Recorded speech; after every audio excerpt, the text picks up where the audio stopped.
হরে কৃষ্ণা। আমি আজকেই প্রথম আপনার অনুষ্ঠানে এসেছি। এখানে দেখেছি মানুষজন নারী আর পুরুষের সম্পর্কের ব্যাপারে খুব উৎসাহী। তবে আপনার কি মনে হয় এই ব্যাপারটা কি আমাদের জীবনের সমস্যাগুলোর সত্যিকারের সমাধান দিতে পারে? যেমন জন্ম, মৃত্যু, বার্ধক্য, মৃত্যু, জরা, আমাদের সবাইকে এগুলোর মুখোমুখি হতে হয়। জন্ম, বার্ধক্য, মৃত্যু, জরা, এই আলোচনা কি আমাদের জীবনের আসল সমস্যাগুলোর সমাধান দিতে পারবে? যে বিয়ে করলাম কোনো সুন্দরী মহিলাকে বা ধনী মহিলাকে অথবা ভাই প্রশ্ন একই রকম করলেন যে কাউকে।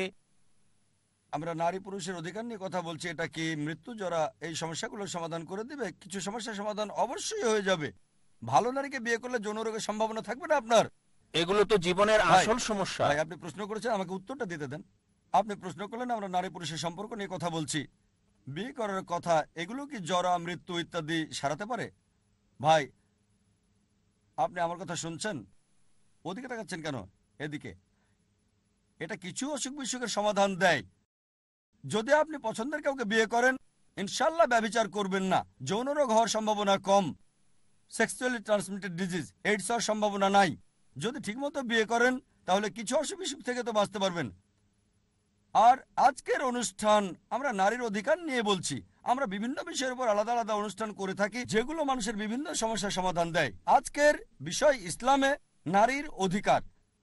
আপনার প্রশ্নের টপিকটা হবে আমাদের জীবনের উদ্দেশ্য, আমাদের জীবনের সব সমস্যার সমাধান।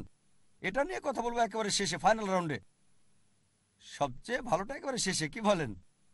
এটা আমার প্রথম লেকচার। শুক্রবারে আরেকটা লেকচার আছে, সেদিনের বিষয় পবিত্র কোরআন কি বুঝে পড়া উচিত। আর তারপর শনিবারে উন্মুক্ত প্রশ্নোত্তর পর্ব, এবং শেষ দিন ফাইনাল, আমাদের জীবনের উদ্দেশ্য। সেদিন এখানে আসবেন, ইনশাল্লাহ আপনার বেশিরভাগ প্রশ্নের উত্তরই পেয়ে যাবেন। আশা করি উত্তরটা পেয়েছেন।